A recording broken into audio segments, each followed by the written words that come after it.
আজকে জুম্মার দিন আর আমার রান্না বান্না হচ্ছে খুব সাদামাটা।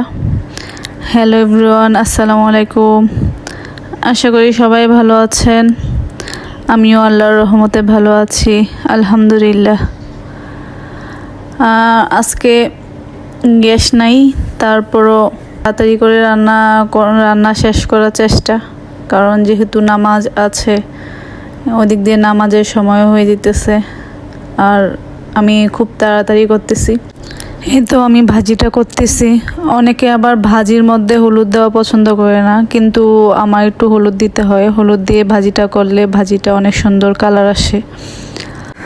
আর কেউ কিছু মনে করবেন না, আমার ভয়েসটা একটু অন্যরকম শোনাচ্ছে, কারণ ঠান্ডা লেগেছে তো, সেজন্য আমার কথাটা ক্লিয়ার আসতেছে না। আর এদিক দিয়ে আমি মিষ্টি কুমড়া তরকারি রান্না করব, সেজন্য আমি